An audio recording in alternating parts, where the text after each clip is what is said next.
Θα συνάσω. Ευχαριστώ, κυρία Πρόεδρε.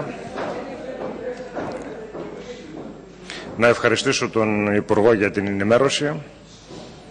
Όπως είναι γνωστόν, στα θέματα της οδικής ασφάλειας είμαστε οι τελευταίοι της Ευρώπης των 15 και μάλλον και των 27. Κάθε χρόνο θρηνούμε 1.500 θύματα. Τα θύματα καταγράφονται ως θάνατοι στο χώρο του ατυχήματος ή στα εξωτερικά ιατρεία του νοσοκομείου. Δεν καταγράφονται όμως ως θύματα του τροχαίου ατυχήματος αυτά που θα πεθάνουν στο χειρουργείο, στη μονάδα ή στην κλινική. Συνεπώς αυξάνονται πολύ περισσότερο.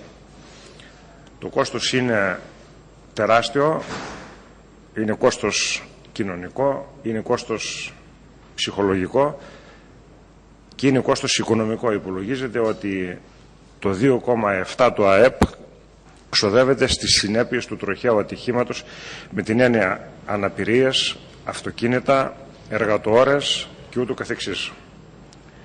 Η νομοθεσία υπάρχει και πιστεύω ότι είναι σαφής. Το θέμα είναι να εφαρμόζονται οι νόμοι. Από το Συμβούλιο της Βιέννης του 1968 έχουν γίνει πολλά βήματα στο θέμα της οδικής ασφάλειας και θα φτάσουμε και στις φωτεινές πινακίδες, το οποίο είναι μία παράμετρος του όλου ζητήματος. Γιατί στην Ελλάδα δυστυχώς ούτε καλά αυτοκίνητα έχουμε, ούτε καλούς δρόμους έχουμε, ούτε καλούς οδηγούς έχουμε, ούτε διπλώματα νόμιμα έχουμε. Όλα κατατείνουν προς το τροχαίο ατύχημα και γι' αυτό είμαστε πρώτοι στην Ευρώπη.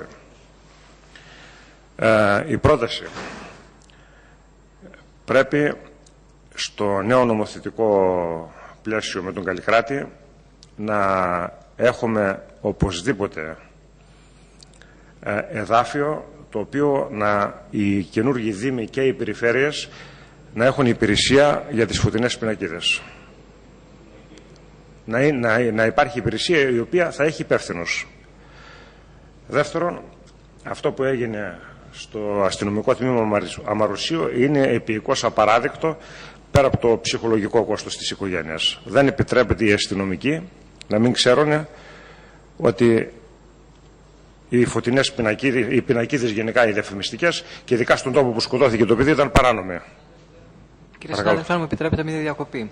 Εδώ δεν είναι αυτό το ζήτημα. Το ζήτημα έκανε καταγγελία, του είπανε να πάει στο τμήμα και την ίδια στιγμή η εταιρεία ειδοποίησε τον άλλον υπάλληλο που έβαζε τέλος πάντων την παράνομη πινακίδα και είπε να κάνει μήνυση στον πατέρα. Αυτή είναι η τραγωδία. Ναι, ότι δεν υπάρχει ένα νομοθετικό πλαίσιο που θα σε καλύπτει όταν λες μια πραγματικότητα. Δεν διαφωνώ. Αν ήξερε όμως ο αστυνομικός ότι εδώ η μήνυση είναι εκ των ουκάνευ, και είναι εκ των ουκάνευ αυτό το πράγμα, δεν θα γινότανε. Δεν μπορεί τώρα ο παράνομος να μηνύει τον νόμιμο. Είναι παράλογο. Τρίτο είναι όσον αφορά το Υπουργείο Υποδομών, και εκεί πρέπει να προβλέπεται υπηρεσία η οποία να ελέγχει τις πινακίδες, και θα συμφωνήσω με την κυρία Κανέλη και για τις κινητές πινακίδες. Εάν υπάρξει το νομικό πλαίσιο το οποίο βάλει τα πράγματα στη θέση τους όσον αφορά τις ακίνητες πινακίδες, θα βρεθεί τρόπος να δώσουν διέξοδο αλλού σε αυτή τη δραστηριότητα και σίγουρα θα χρησιμοποιήσουν τις κινητές πινακίδες. Και εκεί πέρα πιστεύω ότι πρέπει να δοθεί βάση. Δεν έχω τίποτα άλλο. Ευχαριστώ.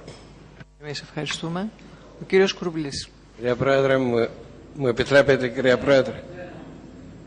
Κυρία Πρόεδρε, να αποσαφηνίσω ακριβώς ως προς το γεγονός που συνέβη τότε το Σάββατο του Λαζάρου.